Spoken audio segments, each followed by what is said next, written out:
Sensei here. This week I figured, man, let's go back down to roots electric bass. My father, who's Charlie Kendall, he's the host of Metal Shop. He was the host of that 80s syndicated metal show nationwide, and he still does it today, still kicking. He found this lawsuit P-Bass on an auction, and I was like, man, that's what I'm going to do. I'm going to put together like a little Jameson vibe bass to explore that a little bit more. So, I've been playing around with it and doing some fun stuff. The funny thing is that, back then, they used mostly flat wound strings. The action wasn't great. And a lot of those guys would put foam down into the bridge cover to deaden the string a little bit because they wanted it to sound a little bit more like an upright.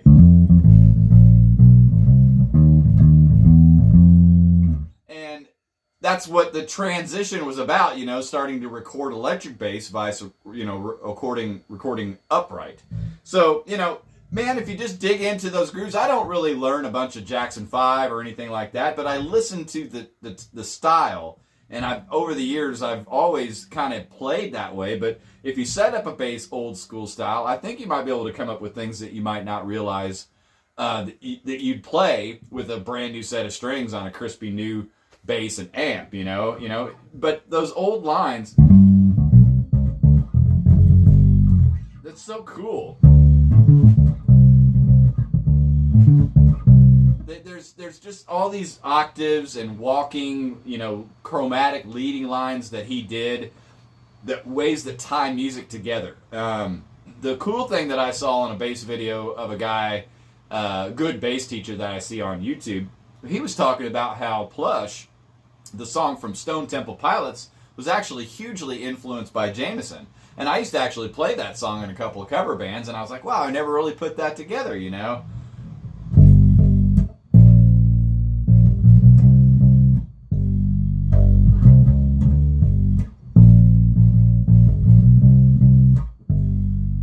Now I get it, and when I played that in cover bands, I never thought, man, that's Jameson influenced, but very cool. So, maybe find you a bass that you can do something like this to and dedicate to when you want a different inspiration, That's why I've got the fretless, the headless, modern electronics, vintage electronics, all these different things so that I can have all the tool bag items that I need to create the tones that I want. And it's fun. So, join with me and continue. Let's continue doing this bassdom thing. And until the next time, I'm Bass Sensei, and you're dismissed.